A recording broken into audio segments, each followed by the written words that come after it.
Welcome back into the Lions 24/7 podcast. I am Tyler Donahue. This is our second episode of this first week of June, and we are fresh out of Penn State football facilities. We got to spend a little bit of time on a Thursday afternoon inside the Lasch building. Got a chance to hear from James Franklin, pick his brain on some recent developments. And additionally, we got to work our way down the hallway at the Lasch building, going office to office, checking in with a lot of different position coaches, with coordinators. Naturally, there's a ton of coverage over at Lions247.com. We have some immediate stories coming off of that. We have full video of James Franklin's summer press conference, and we have a ton more coming your way in the hours, days, and weeks ahead to get you ready for Penn State's 2025 preseason camp and ultimately kickoff on August 30th.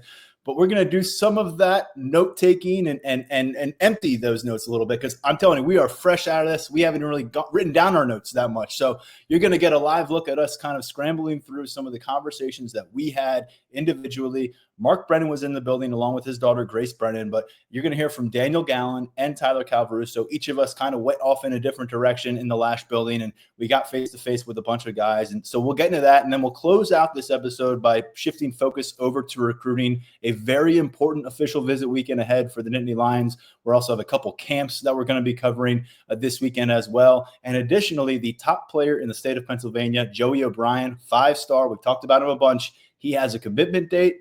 He's got a few finalists in the mix. We'll talk about that with Tyler Calvaruso before he gives us the latest on his crystal ball commitment picks that just went in, as he expects Penn State's 2026 class to get a little bit bigger pretty soon. But first things first, from our time at facilities, let's bring in Daniel Gallen and Tyler Calvaruso. And Tyler's actually upstairs in my house right now. He ventured out here to Happy Valley, and so good to have him on board, on location, get a chance to spend time together. I know it was probably our first time all collectively being in the Lasch building together. So, Tyler, what do you think?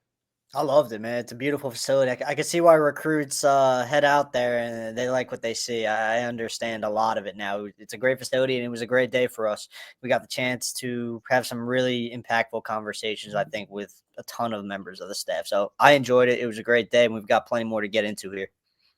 Unfortunately, this was a day that before we got over to the Lasch building and spoke with James Franklin, we confirmed a significant loss for Penn State as they try to get their plans together defensively for the 2025 season. Redshirt freshman defensive end Max Granville is out with a long-term injury. Our sources confirmed at Lions 24/7 this morning about a half hour before James Franklin's press conference. And we also don't have the specifics there, but when we hear long-term, that means that Max Granville is going to be on the sideline for the foreseeable future. And you'd probably be surprised if you got a chance to see him this fall. But it's a long season. It goes all the way to January. We'll keep you posted if anything else comes up with Granville. But unfortunately, Daniel, this, for the time being, removes from the equation a guy that I think the Nittany Lions were counting on to ascend. He seemed to be an ascending figure. And whether he or Zariah Fisher were going to get a starting job opposite of Dennis Sutton, it felt like he was going to be a top 3 piece of position plans. And all of a sudden, you take him out of that mix.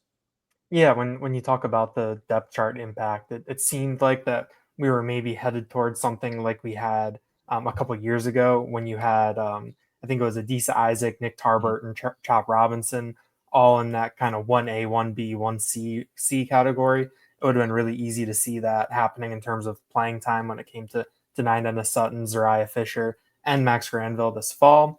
Unfortunately, that's not going to happen, and it takes away someone that we viewed as an ascending player, within the program. We got a little bit of a tease of what his role was, what his, ability was last year when we saw him step in the Fiesta Bowl for Abdul Carter, and then going into the Orange Bowl. A lot of conversation. I wrote a thing about him in terms of, what that could have meant for him if there was, Abdul Carter's injury lingering a little bit more. But this is tough. It's a blow, not only this year, but when you project Max Granville's development forward. He took his red shirt last year. We know that he came in early. There was a lot of talk about him having this full off season, having spring ball, being able to springboard into the fall. So it's a tough blow for him, tough blow to Penn State. And I think it puts a little bit more of a spotlight on Zariah Fisher. James Franklin told us today that he's someone that we're not talking about enough. I think if you look back over the past couple of years, there hasn't been too many reasons to talk about Zariah Fisher, but you hope for his sake and for the Penn State defensive line's sake that he changes that this fall. So I think when you talk about, there's some more depth chart implications, I think. Some redshirt freshmen, redshirt sophomores are really going to have to step up. There's going to be opportunity dangled out in front of them. But right now, I think that when you talk about the spotlight, it hones in a little bit more, I think, on Zuriah Fisher. Absolutely. And I followed up to ask Franklin how they felt about Fisher, because he's a guy we didn't see in any game action last year. He was involved in spring practice this year. Of course, that is dating back to a spring 2024 injury that cost him a bunch of time. And he says that internally right now, there's tremendous confidence. They're not lacking for any optimism about what he can bring to the field. And he kind of said I may have been wrong. I said he was going to cap off his career this year as a 6-year senior. And James said he may have 2 years of eligibility left, which, maybe there's a medical waiver in there. We know that they got a COVID eligibility there from his freshman year. I don't know how the math checks out, but perhaps this isn't the final run for Zuriah Fisher. But regardless, you don't exactly I will say when Franklin said that, I saw some eyebrows raised from Penn State staff in the room. I think some neck snapped over to towards Franklin when he said that, which was pretty funny. But when you talk about eligibility, who knows at this point? Sorry. Yeah. So we're not 100% certain on that, and the head coach said it, but we'll figure that out. But ultimately, Zuriah Fisher this year is what you have to focus on, like you said, Daniel, because Max Granville was going to play a bunch of football. This is a guy in Granville that they would have burned his red shirt last year had they needed to. We know that they were able to have Smith Filbert and Vanover available as 2 deep guys for the entire duration of the season. That was huge for them, and so that provided a bit of a buffer. And so with Granville, a guy that we got to sit down and speak with during late stages of this winter, it felt like it was all systems go. It felt like he was going to be a real threat off the edge. And I hate to bring this name up because it falls into an entirely different category. But Tyler, as I turn it toward you and discuss what Max Granville maybe could have been this year, this is back-to-back classes now, the 2024 class, the 2023 class, where your premier edge rusher from that group is not available to you right now. Jameel Lyons, totally different category, but he was the most promising edge rusher from that 2023 class. 2024, I think that's Max Granville. And I know Jalen Harvey's going to get a chance to make his case, but Tyler, talk us through the appeal of the talent that Penn State added in Granville and ultimately your reaction to this news. It's a tough blow for all parties involved. You feel for Penn State because I think you're losing a kid who really could have been productive for you coming off the edge in year 2 of his tenure with the Nittany Lions. Feel for Granville. I mean, there aren't many harder workers that I've gotten the chance to cover than Max Granville. And, Franklin said it, he got hurt working out at home, and it just tracks that Granville will go home and the first thing he's going to do is work out. That's the kind of kid he is. That's the kind of work ethic he has. So it's a tough blow for everyone. I'm looking forward to watching Granville get back on the field when that time comes. But, when it comes to roster impact, depth chart impact, there is confidence in the younger guys in the room beyond Granville. You mentioned Jalen Harvey. There is still a ton of internal optimism about what he's going to be able to accomplish moving forward in his future. And now the fact that he avoided serious injury against Purdue late last year, I think that's even bigger for Penn State now, because you were facing a situation, at least it looked like in that moment, where Harvey might be down long term and he might have been joining Granville on the sideline. That obviously was not the case. He made it out okay. He's healthy and continuing on in his development. We've got some even guys in the 25 class making waves behind the scenes. Yvonne Kamaju has been on campus since January, and he's done well. Now, does that mean he's going to make a Granville-esque kind of impact in year 1 where he bursts onto the scene late, play some meaningful reps if need be? I can't really say that right now, but when you factor in guys like Harvey, Kamaju, some of the other younger guys in the room as well, and of course, even a guy like Xavier Gilliam, who is bigger and probably is more of an interior guy for you at this point, but he still has that versatility where if you need to line him up in a certain package, he could get him at defensive end, make use of his athleticism and size combination. You have options internally when it comes to the young guys, but replacing Granville will not be easy. It puts pressure on some of the other younger guys in the room. Now it's on Deion Barnes to, maybe get some of these guys going a little bit ahead of schedule, maybe a little bit sooner than we would have anticipated seeing them. I mean, you probably would love to have Smith Filbert in the Lash building right now as a year 7 defensive Vanover end. too. Vanover, he tried. He applied for that eligibility waiver. It didn't work out. Now he's trying to make it in the NFL. And, of course, Smith Filbert now down with Bill Belichick at UNC. when you look at this group, though, I think there's a couple other names, and we didn't even mention it, but he's a former top 100 overall recruit who went down to SEC territory from Philadelphia. 4 years later, Anai White. What can he do for this position group right now? I mean, I asked Deion Barnes about him today, and he's basically pointed to traits. It didn't really sound like at this stage that Anai White has it all put together as a redshirt junior. I think we've heard some things about maybe what was lacking from both him and TJ Shanahan, perhaps from a well-rounded physical standpoint after their time in College Station together at Aggies with the Aggies, and make of that what you will if you're a Texas A&M fan and for some reason you're listening to this podcast. But here in Happy Valley, those guys have had strides to make, and every indication is that it remains a work in progress with Anai White. This is not a plug-and-play type guy just because he has this history of spending time on an SEC team and being a top 100 recruit several years ago. This is more of a process where we're seeing if he can fight his way into the two deep. So to me, there is a lot of attention on the younger group of players, and Malachi Williams, who we've thought physically, there's some comparisons there to Adiza Isaac. He's only a redshirt freshman. You've got Jordan Mayer, who I think did some nice things on the scout team last year. And every time we see him, I'm impressed with his effort and physicality. But, he was a converted linebacker who came in from Wisconsin last year and hasn't really proven much on the field on game day. So, Daniel, I guess my point is, without Granville, I am considering this a bit of a shallow spot, at least going into the season. Give us 3 games of football action and non-conference play, maybe show us some of that depth, get some of those younger guys involved, and we may be having a different conversation. Maybe Anai White goes and finds his stability early in September. But as things stand now, with Granville gone, with Abdul Carter in the NFL, and Smith Vilbert and Amin Vanover beyond campus, this is a bit of a concern for a team who has national championship ambitions. Yeah, I think that in terms of the shallowness of it, I think it's shallow with experience. I think overall, even when you subtract those names that you just mentioned who could have been here this year or could factor in, I do think that in terms of numbers and in terms of potential, I still think it's an intriguing room. It's an interesting room. Talk about the different traits that guys have. The Malachi Williams and Adiza Isaac comparison goes beyond them just both wearing number 20. I think Tyler brought up a good point in terms of Jalen Harvey avoiding that injury at Purdue. I forgot about that, but that was ugly. It was ugly. In the press box, we were kind of like, "Oh, okay, see you 2026, Jalen." And so I think that you have the pieces there, and this is where it really comes down to coaching. And I think that this is going to be a position and a time and a season where maybe the coaching is a little bit more visible. Maybe because we're going to be seeing guys who are blank slates a little bit from game 1 to game 3. We might see some progression. It might be easier for us to see it because it's young guys. Some of them aren't going to be necessarily allowed to have the incremental progress that maybe they would have if there were more people in front of them. There's going to need to be bigger jumps that have to be made. But yeah, I mean, you have national championship aspirations. I think edge rusher, arguably, Abdul Carter would make the case that it's more important than the quarterback on the field.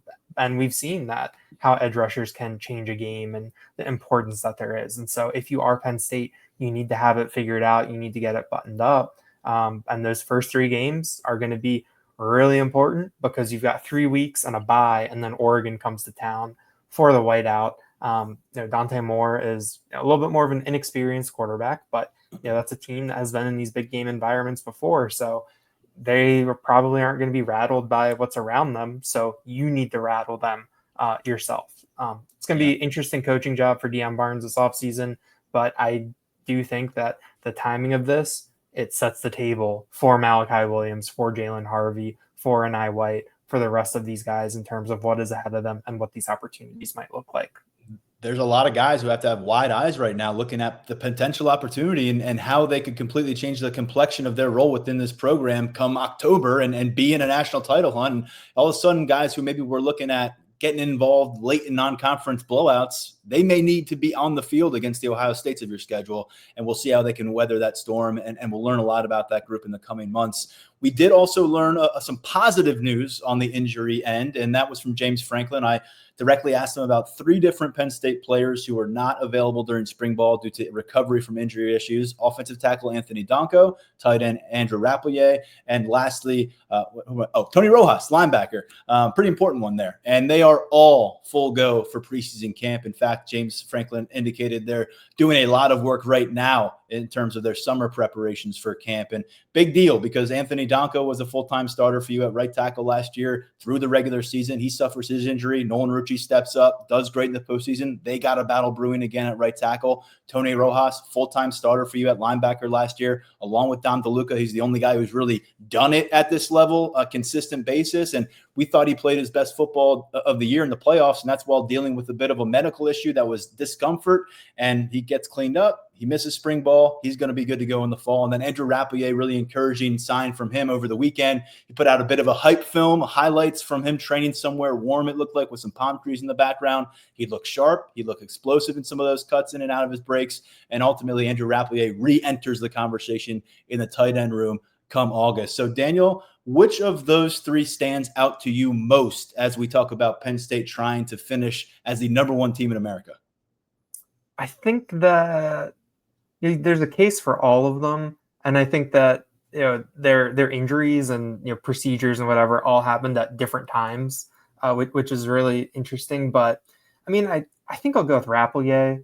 I think that when you talk about replacing Tyler Warren, it's easy to have the perception that Luke Reynolds is going to be plug and play there. I think that that's a narrative that you see nationally a little bit. Obviously, here on this podcast, we respect Khalil Dinkins and are never going to count him out of what he's able to contribute. But I think that Rapplier, just the time that he's had in the strength program, big body, I think that physically he looks a little bit like Warren in terms of having that, big body, tall, heavy, probably not the same athlete, but who is as Tyler Warren at that size. But I just think that, you need to find production through the passing game. There's going to be opportunity there, kind of similar with the defensive ends when you talk about what you subtract. At defensive end, you're subtracting a bunch of guys. At tight end, you're subtracting Tyler Warren, just one guy, but someone who did so much. So I think that in terms of what is there for these guys, Rapplier, I think, has the biggest opportunity to step in and make a big impact. Rojas has already played a lot of football. I think that if he can take a step forward this year, I think that would be huge. But I think that we know what he's about a little bit. And then with the depth on the offensive line, you want to have Donko back, but I feel like they're in a position to be pretty careful with him and ease him back in because of Nolan Rucci, because of the depth that's there. So I think I'll go with Rapplier to answer that prompt. I think my counter would be there's more of a safety net at tight end. There's more of a safety net at right tackle. And so to me, it's more imperative that Tony Rojas show up ready to roll. And I'm wondering if we have our heads around exactly who Tony Rojas is, because we know he has some of the most impressive athletic traits on this team, but how much was him playing through pain and discomfort last year impacting what we actually got to evaluate on the field for 60 minutes on those Saturdays? That's a big question I have, and we'll find out pretty soon. One thing I took away, though, today from a conversation with linebackers coach Dan Connor, former All-American with the Nittany Lions in this position, he said that Tony Rojas has really elevated himself as a vocal leader. And when you lose a guy like Kobe King, who was a team captain last year, had the green dot on his helmet, and a lot of people wondered if he might stick around with this team as a fifth-year senior, he did not. So Tony Rojas seems to be a trajectory toward a leadership role on defense. Dan Connor said Denai Dennis Sutton, Zeki Wheatley, and also the 2 linebackers, Dom DeLuca and Tony Rojas, have been really vocal components. And so I like that. And I think when you look at what's at linebacker beyond DeLuca and Rojas, we like a lot of the pieces. Specca, Kari Jackson, of course, you just add Amari Campbell, who we'll get to in a second, out of North Carolina, but he's getting ingrained to a new program. So to me, Tony Rojas, you really don't have time for him to spend any, figuring it out. He's got to be at his best performance right off the bat this year, in my opinion. I think there's a little bit more time for maybe an Anthony Donko because you have Nolan Rucci, who played so well, and Rucci also missed time this spring, but got back to finish practices. And then with Rappleyea, if he's not where they want him to be until October, I think they'll be okay because of what they've already got in that room at the top. But, injuries happen, things can change. And as we talked about, the depth chart is always evolving. And Tyler, when it comes to those guys coming back, we've also heard good things about Alonzo Ford. I just wanted to mention that because I know people are like, what about Ford?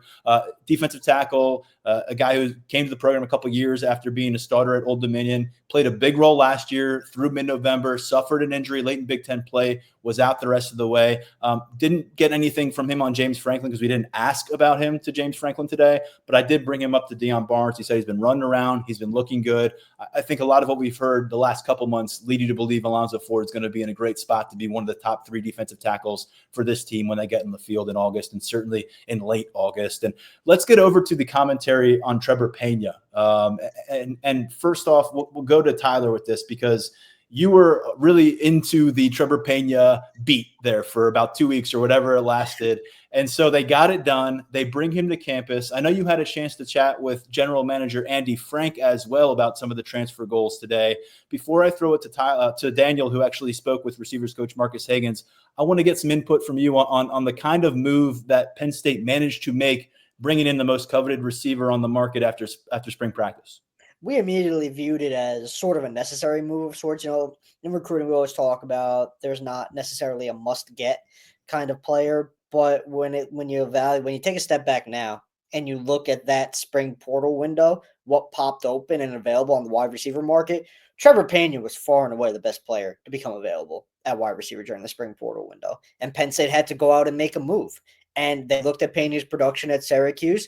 They weighed who he is on and off the field and what he could add to the Penn State program. And they pushed as hard as it took to get him on board. I mean, James Franklin and really everyone today brought it up. The production aspect of it was huge because potential is great, right? Penn State has dabbled in the portal, bringing in guys who were previously highly ranked recruits. They're viewed as high upside guys, but, maybe they didn't see the field a whole lot at their previous stop. Maybe the production wasn't at the clip that it was originally anticipated when that guy arrived in college. With Trevor Pena, with him being an experienced wideout, this is going to be his 6th year of college football. He's got that maturity to him, and he's coming off the best season of his career at Syracuse, where he was a focal point of a passing attack that aired it out frequently. And again, I've said it time and time again, it wasn't like he was being force-fed. Syracuse spread the ball around a lot.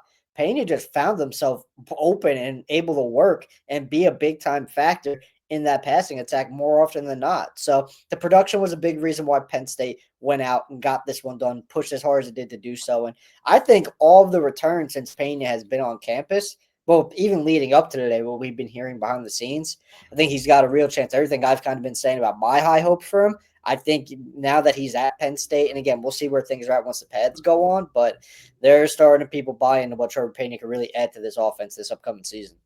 I have heard it's been a strong cultural fit so far, and I know that doesn't do much for people who want to see this team be able to find success through the passing attack against the toughest opponents on the schedule, but a big-time pickup, and you learned more about it from Marcus Hagans, Daniel, today. Penn State's wide receivers coach. Has been a bit of a reset in his room, and so what did you learn about Pena?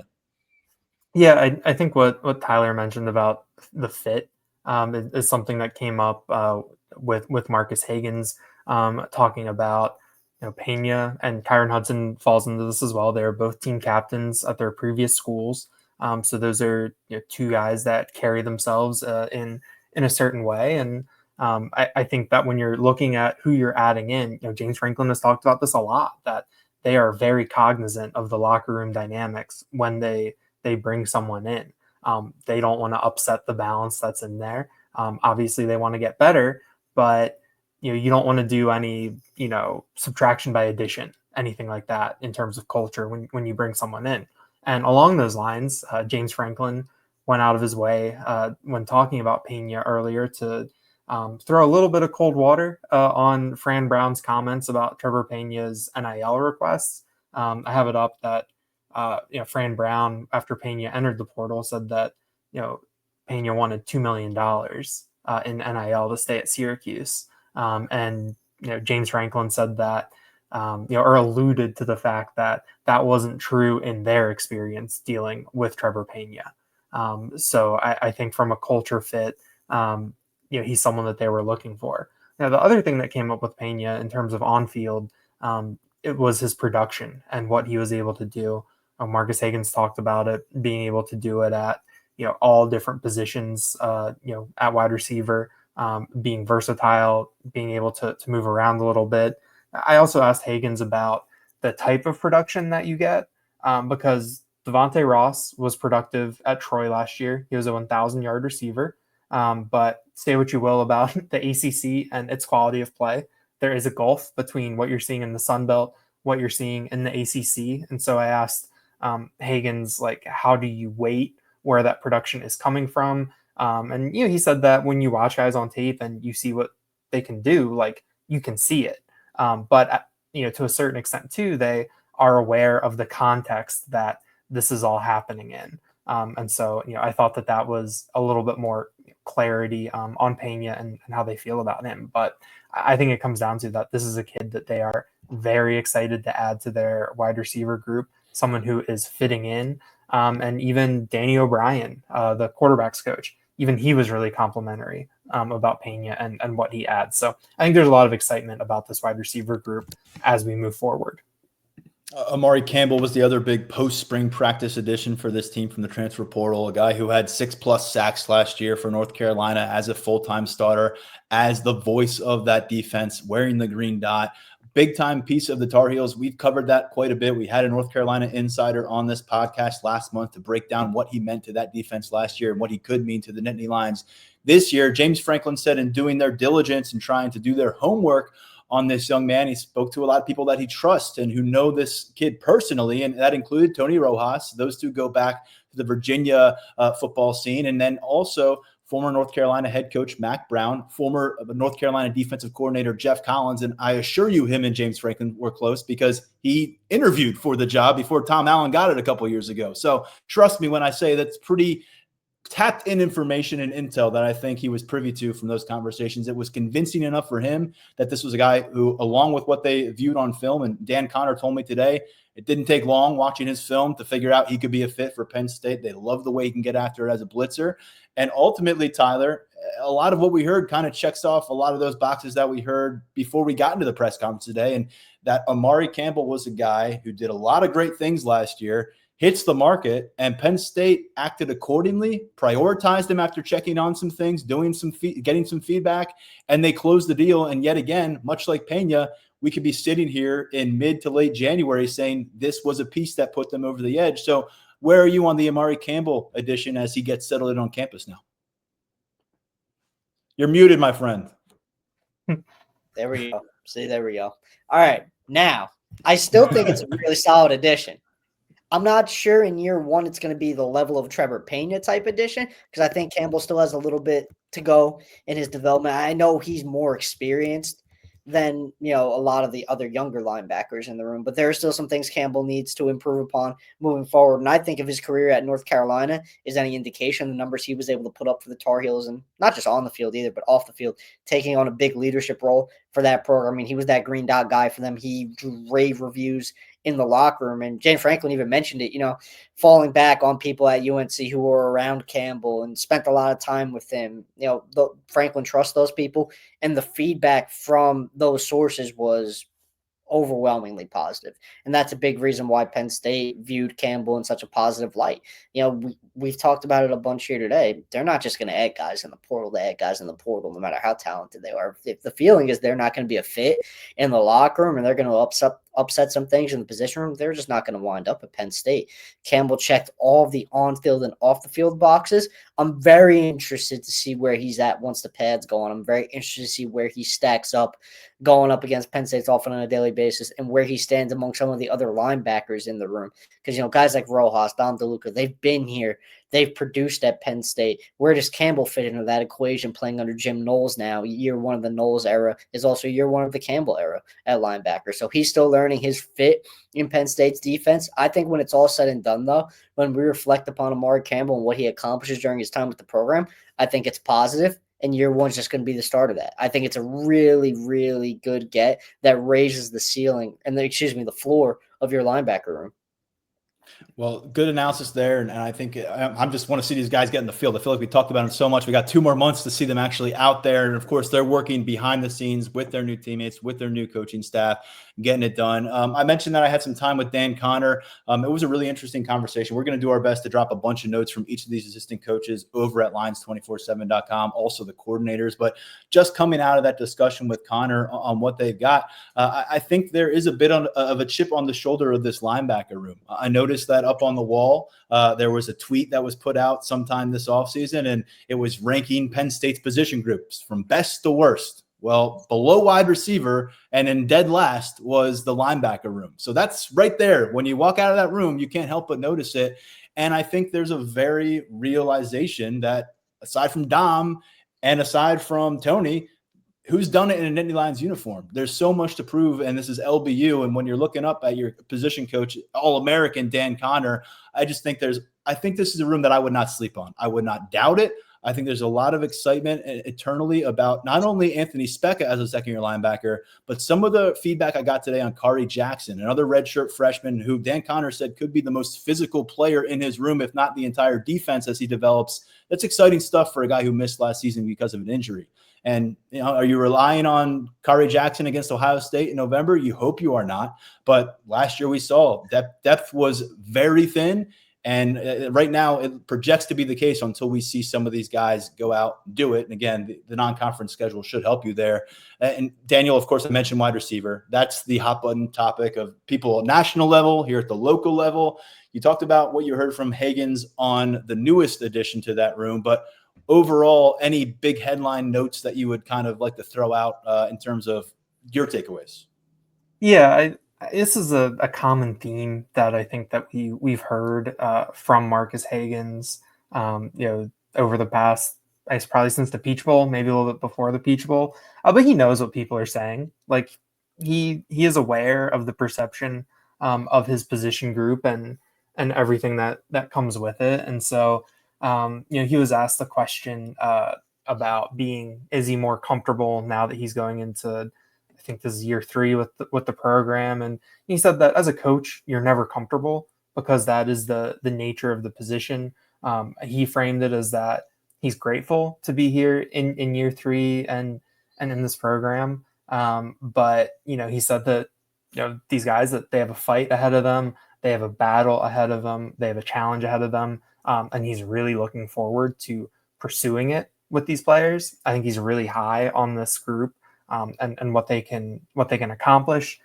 Just on individual notes, just 2 quick things. I asked him about Lyric Samuel, who had I think the big highlight of the spring game. And I asked him where he was in his development, and I framed it as from a physical perspective, because he came in 170 pounds, that 6'4" frame. You think about how's that going to hold up over the course of the Big Ten season. James Franklin kind of alluded to it later in the year in terms of his body development. And Hagan said that more physical, it's been mental with him in terms of everything going on at once. He said it's kind of like a fire drill the first time for a young player out there in spring ball. And he said that as it went along, that you really saw the progress click for Lyric Samuel in that way. He also said that seeing the playoff games and being there in the winter was really beneficial for Lyric Samuel and Kobe Howard when it came to entering spring ball and knowing what things were about. And then the other guy I asked Higgins about specifically is Jeff Exeter Jr., the wide receiver from McDonough, the last of these freshman wide receivers to make it on campus. And Higgins said that he is just, he's got a huge upside. He's raw, but he does things that you can't teach and things that you can't coach athletically. Talked about him as a basketball player and how he plays the game, what that could mean for him at wide receiver. So I think that there is some excitement there. And Higgins made sure to bring up that, with these 4 wide receivers in this class, Kobe Howard, Lyric Samuel, Matt Alton, Jeff Exeter Jr., you've got a lot of different body types, a lot of different skill sets. I think he's really excited to see how that comes together.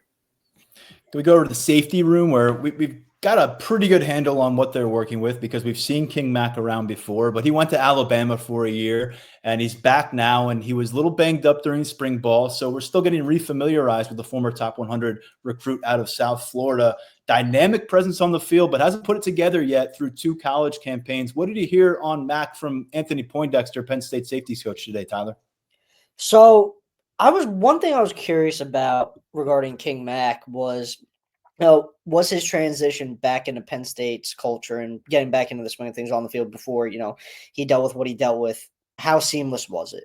And a lot of it was easy for Matt because, one, he already had that relationship with Anthony Poindexter. He had that relationship with James Franklin. 2, a lot of his close friends were already on the team, so he wasn't walking back into a position room or into a roster where he was unfamiliar and had to mend any fences or rebuild any bridges. Because one thing Anthony Poindexter said to me that really stood out was when King Mac left for Alabama, he left the right way. He still remained close with a lot of people at Penn State, that be coaches and players. So his return to Penn State, he was welcomed back with open arms. And Poindexter feels as if that's going to help him succeed this upcoming season because there's not going to be that adjustment that sometimes transfers face. Some guys, you're walking into a new locker room, you're walking into a new system. It doesn't always go well. It's an adjustment. For Mac, it's like he never left, really. So I think the feedback there was really positive. I was also interested to hear about what went into getting him back. And it goes into what I said. He didn't burn any bridges when he left the first time around. So when Mac hit the portal, when Poindexter got word of that, he knew he was going to make a move to try and bring him back to State College because the fact of the matter is he never wanted him to leave in the first place. So having Mac back in that safety room and overwhelmingly positive, and Poindexter feels once he gets to where he needs to be physically and everything's right as rain on that front, he's going to be a contributor for Penn State this upcoming season. Anything else perk your ears up a little bit and talking safeties? I know they are very high on Zakee Wheatley, and around here, everyone will tell you how they think he's going to go and attack this year. Anything else to add from the safety room for now? Because they lost 2 important players in KJ Winston and Jalen Reed. Praise for Wheatley remained effusive as you would anticipate. I mean, we all know what Zakee Wheatley is as a player. So to hear that from Poindexter did not surprise me in the slightest. A lot of excitement about DeJuan Lane. The big thing was for him, he played a bunch as a freshman, about 300 snaps. So this upcoming season, he's in a position to take on a more expanded role and really make an impact. And Poindexter is bullish on him, and he's bullish on a lot of the young guys walking into the room. Now that Braswell Thomas is getting healthier after that broken arm he suffered at Penn State camp last summer, you're starting to see some of the flashes of what he can maybe be. Maybe not necessarily this upcoming season, but Penn State continues to feel that it really has something in him. He's tested really well since he got to campus. So Poindexter overall just really, really excited about the potential of the young guys in the room. I think my takeaway from all of it, he really likes what he has in the room, and he likes the way things are headed ahead of fall camp. Let's get over to quarterbacks. It's year 2 for Danny O'Brien in the driver's seat as the position coach there. He's been with the program for longer than that, but he has been here since the start of Drew Aller's college career. He has added some new pieces along the way, including an early enrolled freshman who got into spring ball. And Daniel, you heard about all the pieces of his room. What stood out in your discussions with Danny O'Brien today? You talk about Danny O'Brien being in the driver's seat of the quarterback position. He referred to it as kind of a boat.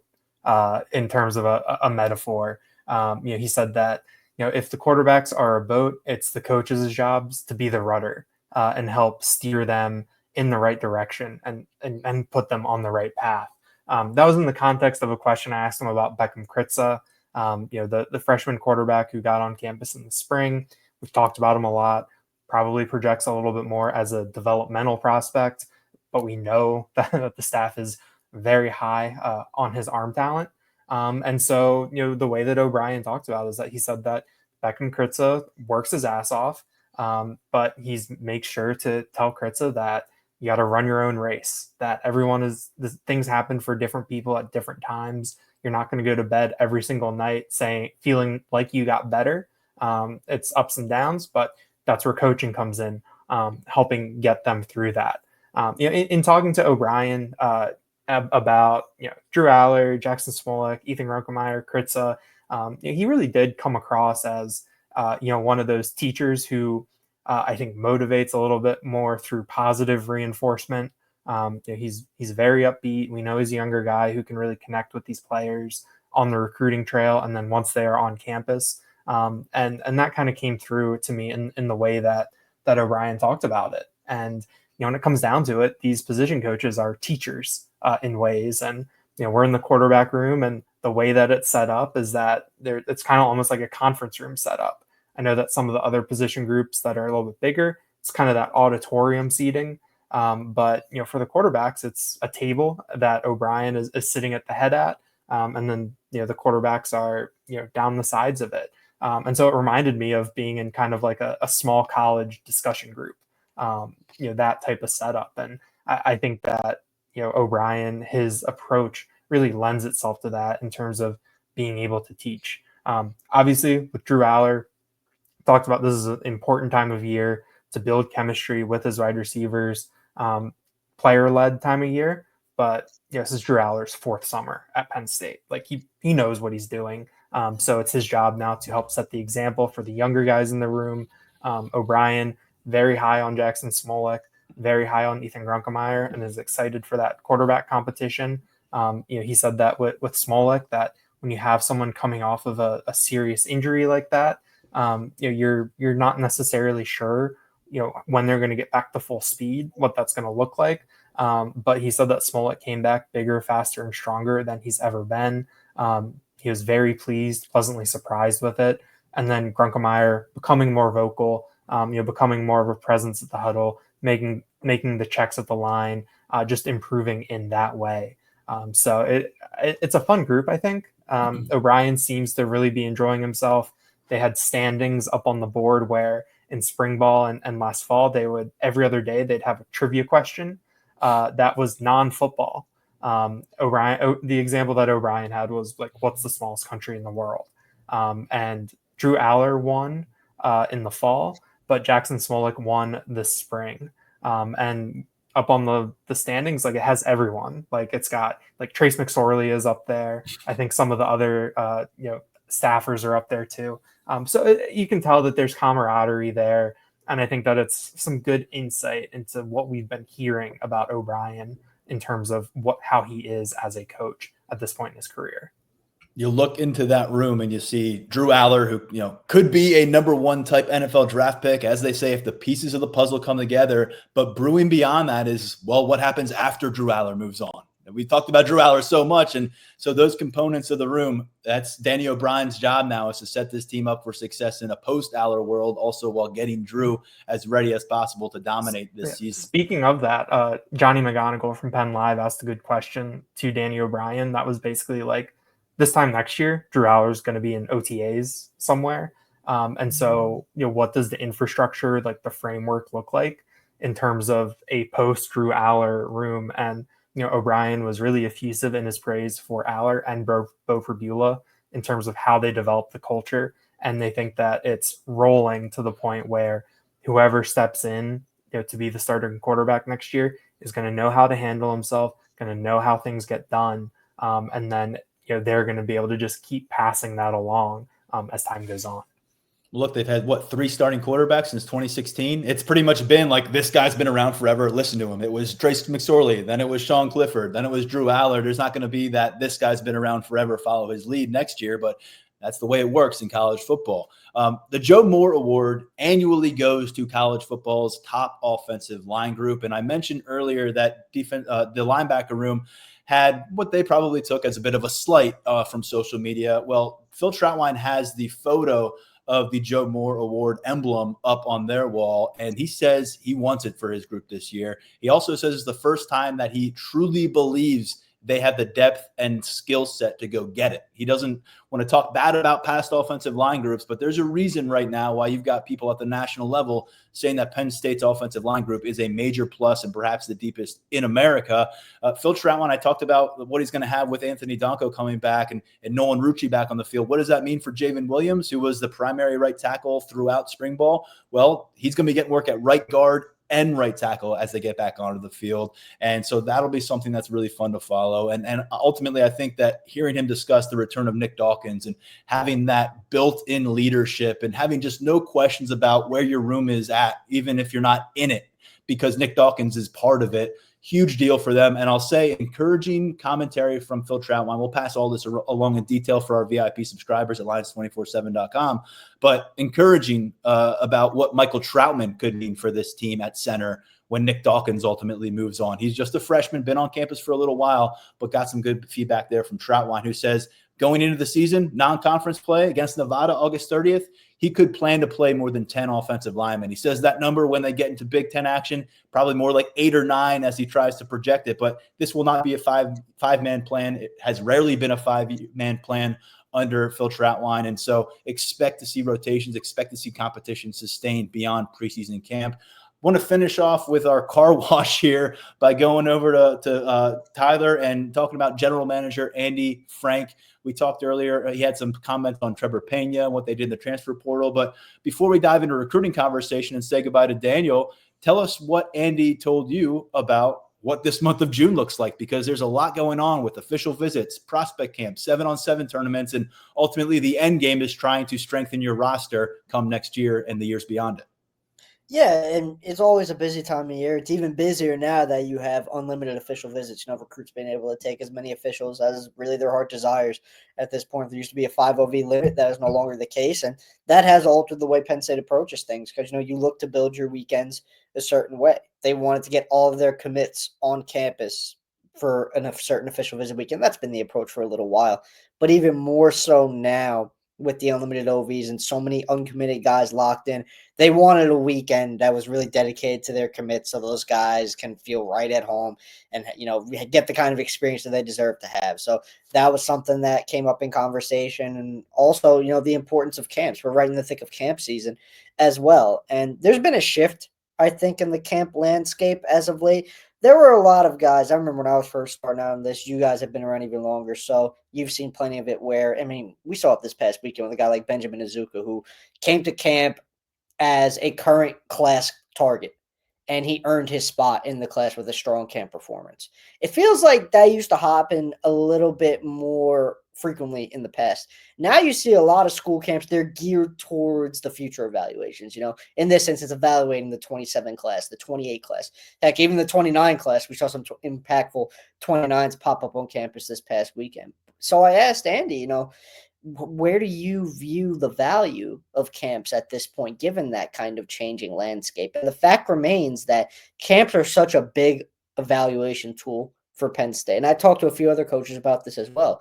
You get to coach these guys up in a controlled environment. You see what they're made of. You see how they respond to coaching and adversity. Because, you're not going to win every rep throughout a 4 or 5 hour camp. So they get to see a lot of things that go beyond just the testing numbers and a lot of things they don't get to see when they go out on the road and visit some of these recruits. You really just get more bang for your buck when you're able to get guys to campus to camp. So that's something Penn State continues to prioritize heavily. They love getting as many quality targets to camp as they can throughout the course of an offseason. Based on what, some of the conversations I've had today, they're looking forward to working with a bunch of the commits during camps, but I think you're going to see a lot of high-level 27 guys pop up in town as well. And when it's all said and done, I think who makes it to campus and how they perform, it'll go a long way in determining their placement on future boards because we're still so early in those boards coming together. You get these guys to town, you get the verified testing number, you see how they fare with your own coaches. Some guys who may not be priorities right now, they could be entrenched as priorities by the end of the summer. It's all about verification. That's what it's all about for the staff, and you can't do that unless they're right in front of you. And it's a very important process. They got off to a good start with it last Sunday with their first Elite Showcase camp of the summer. There'll be another Elite Showcase camp this Sunday that we will be covering, and before that on Friday. Go over to Lions247.com. We'll have live updates throughout the day from the beautiful intramural fields of Penn State. It'll be 7-on-7 football action, teams from across the region, recruits from across the region. And then we'll also get the big man challenge going on as some of those big fellas. I remember Olu Fashanu doing the big man challenge all those years ago, working through drills. You never know what future stars you may see in these groups. We'll be out there reporting on it. 60% off gets you VIP access right now at Lions247.com. Daniel, we're going to finish up here with some crystal ball conversations with Tyler. I don't know if you have any crystal balls of your own to discuss, but anything else to add before we say farewell? No, it's really interesting to see kind of what Tyler was talking about, how camps change and definitely a lot more 27s on our mind than 26s, but still is one of those things where, we go to camp and we still don't know. You never know what you're going to see, what's going to happen, Yeah. which is the fun of it. But, I won't be there this weekend. I only have one wedding this year. Believe it. So you guys will hold it down. I'll catch up on, Sunday night, Monday morning, and then I'll be right back out there next weekend, and really looking forward to it. Well, we look forward to getting you back. In the meantime, hit that dance floor hard this weekend, and we'll talk to you real soon, Daniel. Thanks, guys. All right, Tyler. So I'm going to put you on the spot.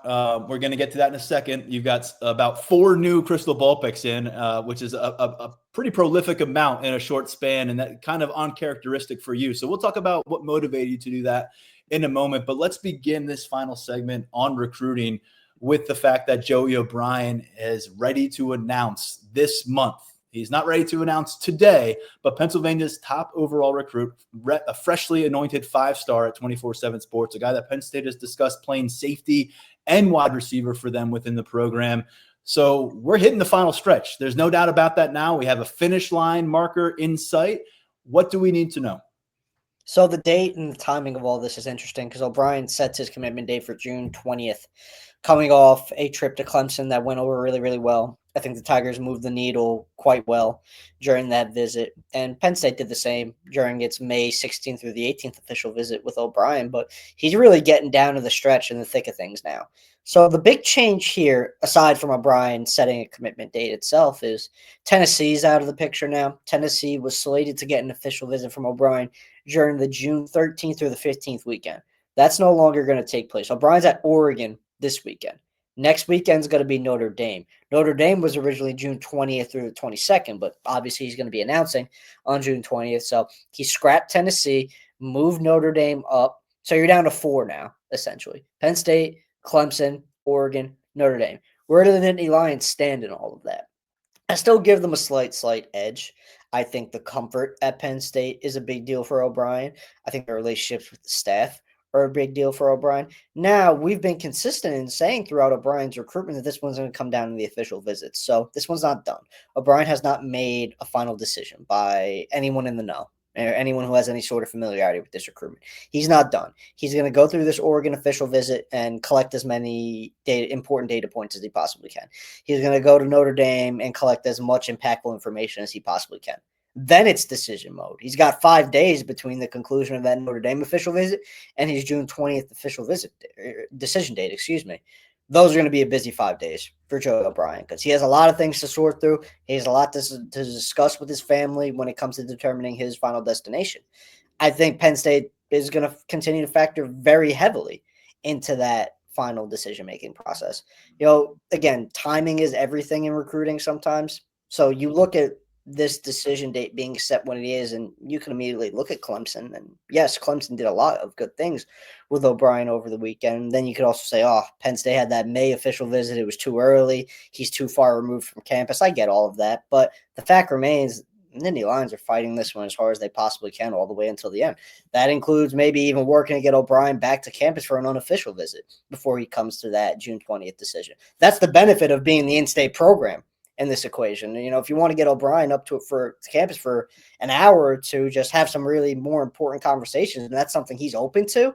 The door's not closed on that. I'm not saying it's going to happen, but if it does, I don't think it would come as necessarily a surprise to anyone, just given the proximity to campus. So a lot of moving parts still here in this recruitment. It's been a fun one to cover, but hey, we're inching closer to reaching its close, and it's going to be I think it's going to be a battle all the way until the end. In some ways, we often discuss these official visits like stepping stones toward the decision, right? One after the other, information gathering. And so here we are on the verge of another big official visit weekend in Penn State. It's the 3rd official visit weekend for them during this window. And I know you have a piece up at Lions247.com for our VIP subscribers on Thursday morning. Close look at 8 names who are on that official visit list. Tell us what we need to know here on the podcast going into the weekend. I know some of this might tie into some of your crystal ball picks as well. So just take it where you want. This was actually a tough article to write because that's how loaded this weekend is. I had to leave guys out of this article who are solid targets on Penn State's board, like guys who have a spot in the class right now if they wanted one.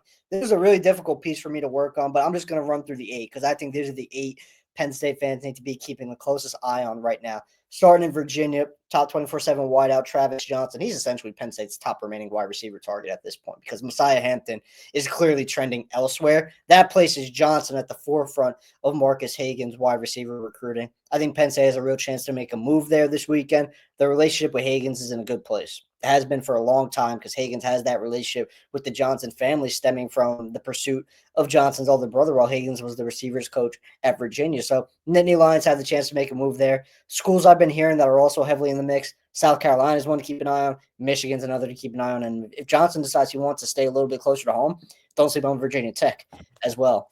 Tight end Max Suter, top 100 prospect out of Illinois, going to be on campus for, I would say, an important official on a couple different fronts that go beyond just his recruitment. Penn State's tight end room and the depth chart, it's crowded, it's loaded, however you want to describe it, that's how it is. Suter is visiting Penn State on the heels of a 2025 class that signed 3. Andrew Olish, Brian Kordovich, Matt Henderson. Suter has the opportunity to go elsewhere and, play on some less crowded depth charts. There might be a chance to see the field a little bit earlier. Now, how will that impact his decision-making process? Does he want to walk into a crowded depth chart and compete? We'll see how things play out there. There's no doubt that Suter is Penn State's top tight end target right now. But with that being said, you've got guys like Luke Sorson waiting in the wings. He's got a June 20th decision date, right? So if he wants to get in the class, if Suter wants to get in the class, and, if it comes this weekend, that could be it for Penn State at tight end. It could just be a one tight end class.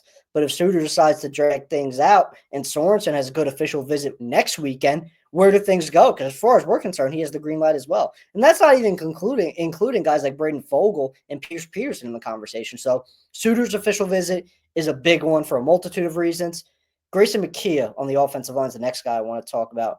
Top in-state target for Phil Trotwine. Penn State's in a good spot there. Notre Dame also in the thick of it. Texas has been making a late push.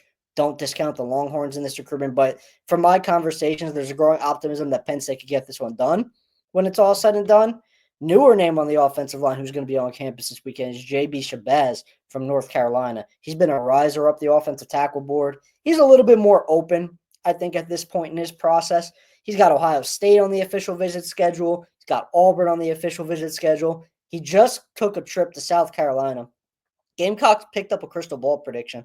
I've heard South Carolina could be tough to beat in this one when it's all said and done, but Shabazz has legitimate interest in Penn State. He scrapped the trip to North Carolina to see more of the Nittany Lions, and I think there's going to be a lot of feeling out going on this weekend, but he's one of the more intriguing official visitors of the weekend for me. Now, flipping over to the trenches on the defensive side of the ball, Deion Barnes, man, it's going to be a busy, busy weekend for him because he's got a ton of his top targets on campus.